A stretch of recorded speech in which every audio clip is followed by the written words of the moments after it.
Hey guys, welcome to Project Mellow Music's YouTube channel with your host El Young, and we are here with Rod Van Stoley. So welcome, Rod. Hello. Hello, everyone. Hello from Massachusetts, USA. So Rod, could you introduce yourself and what you do within the band? Sure, I am the lead singer, guitar player, and co-songwriter for the band Officer X. You know, uh, we're out of the Boston area here in Massachusetts, and yeah, I'm just happy to be here. And talk a little bit about the band and what we do. Cool, cool. Yeah, so let's dive into some questions. As a kid, what were you listening to? Yeah, as a kid, wow. And as a kid, I mean, the first record that I got was, it's a little out of character, but the first record that I got was given to me. It was an actual album. Was the Saturday Night Fever soundtrack. So that is like so that was my introduction to anything other than outside of like kids music and stuff like that. But I quickly graduated from that to Deep Purple, Rush, Kiss, um, and um, and it was, yeah, a ton of that. It's like, I think with most kids around that age, I was, it's mostly like your older brother and their friends that bring things home, and you just start to getting into things that you didn't know existed, and everything looks so magical, right? I mean, it's like, Yeah, looking at the guys in Kiss and Deep Purple live shows and things like that. It just kind of blew my little mind as a kid, and I just got hooked. And then, shortly after that, I started getting into like heavier rock.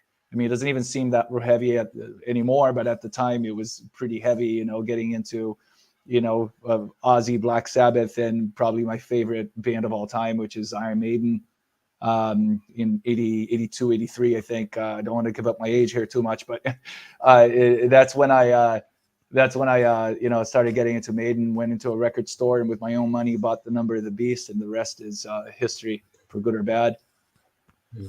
yeah.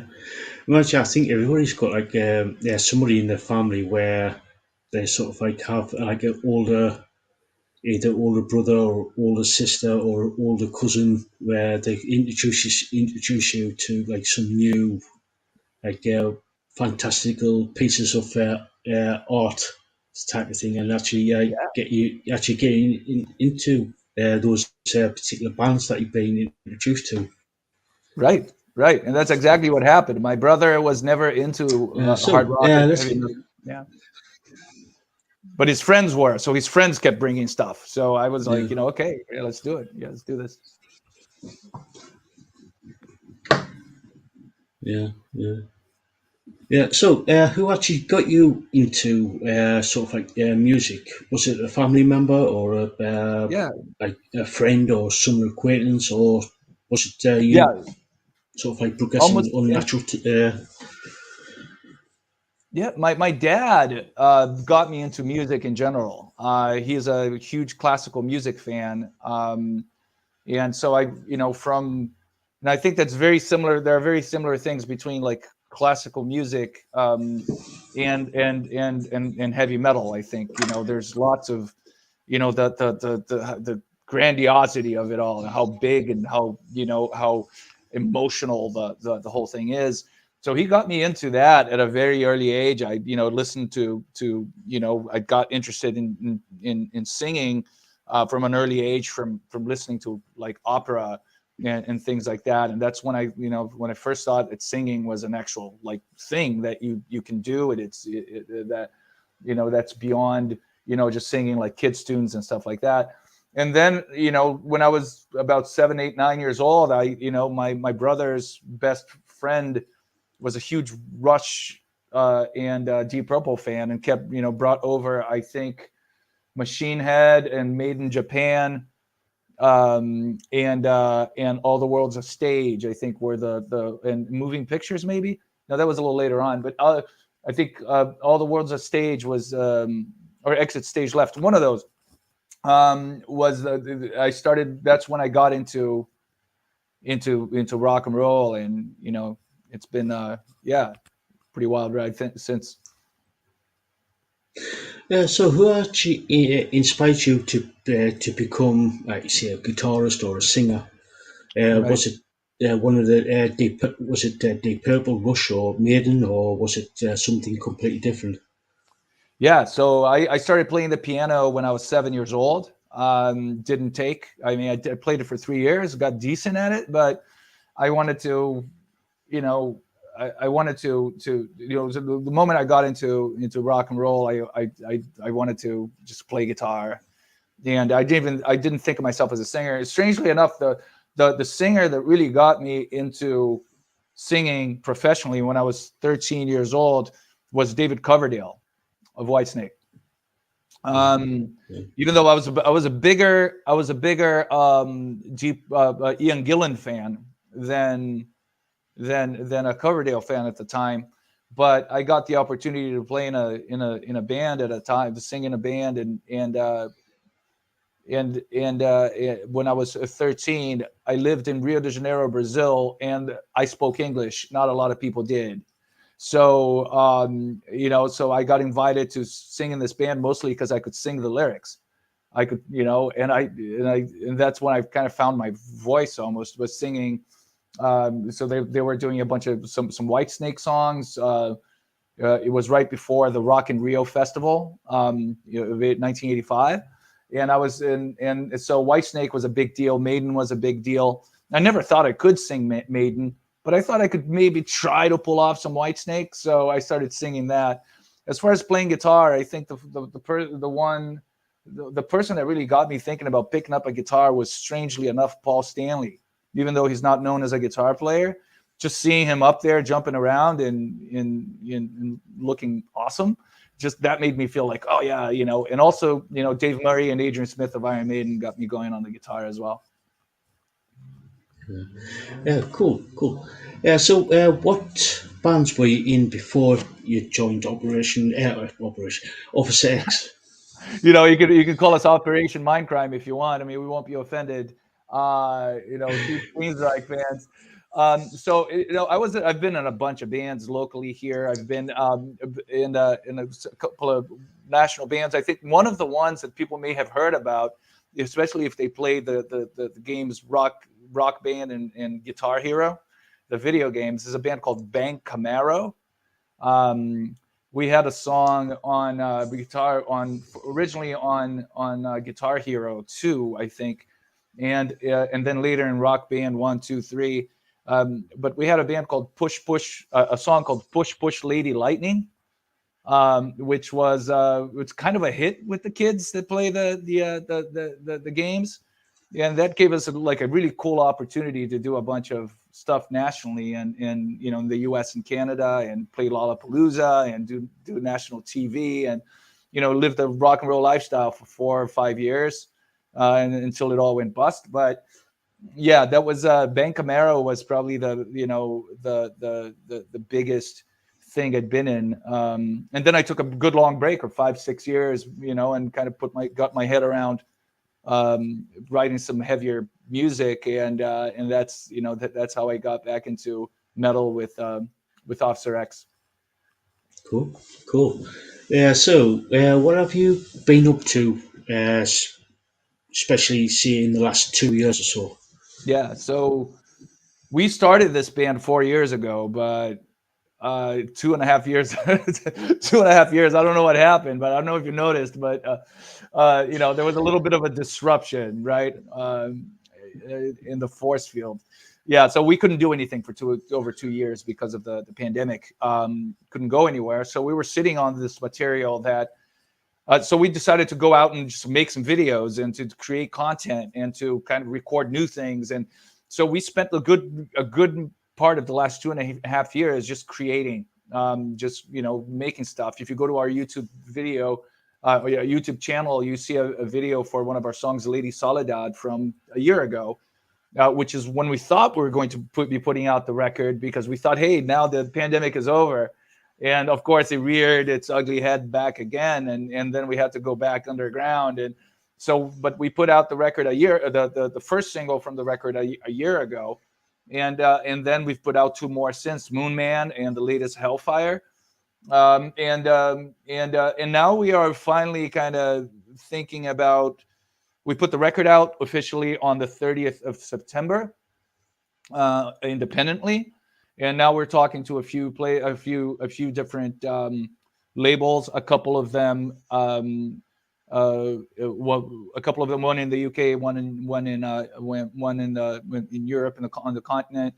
About distribution of the album. It seems to be very well received across the pond.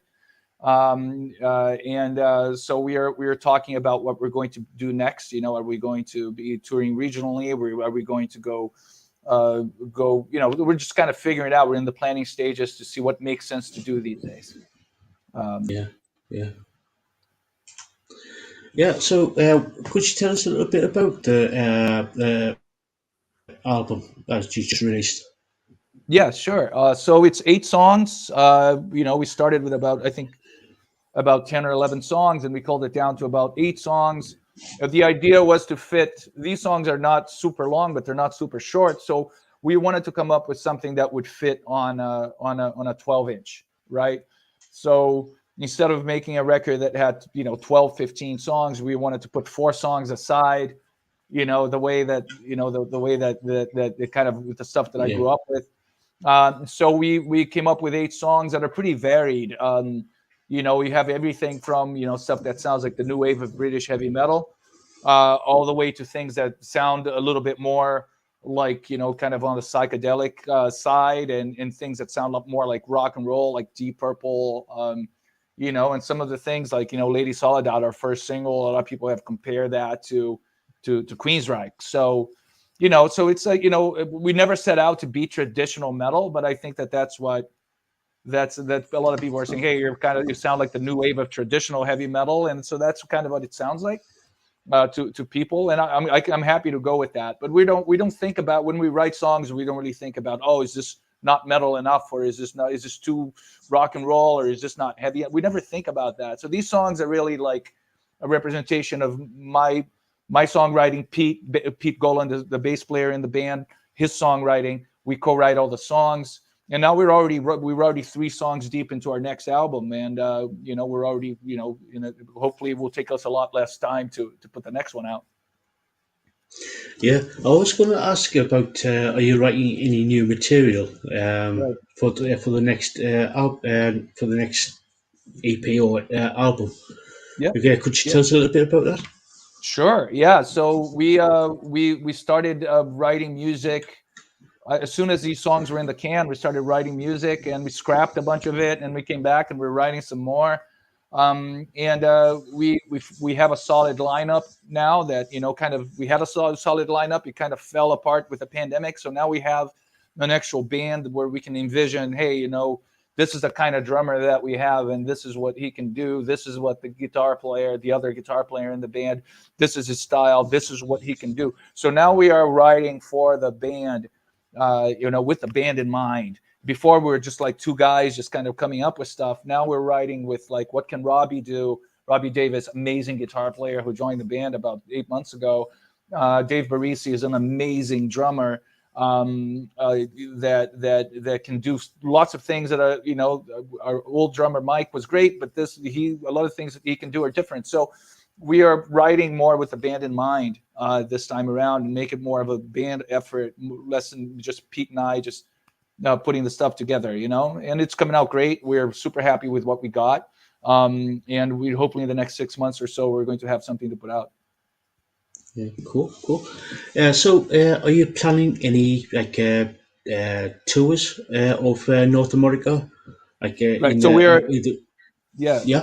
no. So we are looking at what makes sense, right? So I think that Pete and I have both been in bands that toured the country and went back, up and down the country, and we only want to do what makes sense. I think that's what a lot of bands are doing now. We'll do regional things. We'll do local things. We'll go to the West Coast. We go to different places. I don't know if we either one of us are going to jump in a van for 5 weeks, 6 weeks, and just kind of play in front of nobody on a Tuesday, Wednesday night. I think the idea is more to kind of pick the shows that make sense and pick tours that make sense, openers or opening for bands that make sense. And so again, that has to do with what we're talking about to local distributors that we have right now, as well as places in Europe, a couple of labels in Europe, and we'll see where we can get the support to do it right. We just certainly do. We're all a little long in the tooth now. And so we want to make sure that, we're not just out there and just kind of, sleeping on couches and breaking down the middle of the Arizona desert. I've done both those things plenty of times before. So we'll figure it out. We have some news coming up in the next 2 to 3 months. We should know exactly what the strategy is for the band. Yeah. So if you got the opportunity to actually tour over in like say Europe or down to South Africa or over in Australia, would you actually take it? Oh yeah, I think that if it makes sense, we'll do it, right? So, if you asked me 20 years ago if I would jump in a van, and it was even like 15 years ago when I did Bank Camaro, 12 years, how long it was, 11 years ago when I did that, man, I was down for anything. I would just go, right? I don't care what the destination is, just let's get on the road and hope to survive the other end. But right now you would have to make sense. You would have to be the right bill. You would have to be the right, obviously money, to an extent. I mean, obviously you can't go to, for example, Australia and lose $10,000 in plane tickets just to have this little gig. So it has to all make sense. But yeah, we're actually talking to. I have a friend of mine who wants to bring us over to the UK, it'd be great to play some smaller places up there, just get the band known. Yeah, we're open to doing things, but only things that make sense for the band.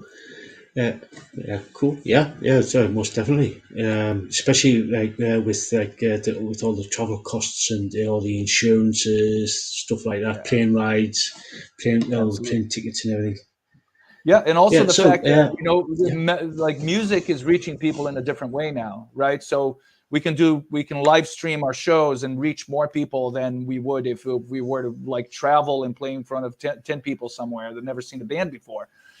So if we can do a live stream, which is something that we're planning very soon, we can reach a bunch of people and not have to spend as much time and money to do it, and then focus on the things that are really awesome, the gigs that are really awesome, and do those. Yeah. So where can people find Officer X on social media, such as like Facebook, Instagram, Twitter? And where can people find on the streaming sites? Yeah, absolutely. So we're not on TikTok yet. We may not do TikTok. I don't know. We might. I don't know. We do lots of reels on Instagram. So there's no. It's just another platform. I don't know if I want to manage one more thing. But no, yeah, you can find us on Instagram. I mean, it's just basically look for Officer X Music. That's our handle most places. On Instagram, on Twitter, on Facebook, YouTube. Just look up Officer X on YouTube, and we're creating a lot more content for that channel. And Spotify, we're on there. The full album is up on Spotify. Bandcamp. If you would like to support the band, that is a great place to go. They really take care of the bands that are on there. But I think that if I were to suggest one destination for people to go, is go to our Instagram page, and on the profile, click on the Linktree button right there, and it will show you everything you can do, including our merch. We have some awesome T-shirts, cassettes, also people can grab. And depending on how our talks with labels go, we might be coming out with some vinyl as well. Yeah, cool. Vinyl would be brilliant, because I know there's a lot of people out there who actually do collect vinyl. Yeah. It's just taking about 2 years right now for you to get vinyl ready, and so we're trying to see, if it makes sense to do it for this one, or if we should just kind of think about the next one on vinyl. So it depends on like label relationships, distribution relationships that we may have. Yeah, yeah. This is probably going to be my last question. Cool. Um,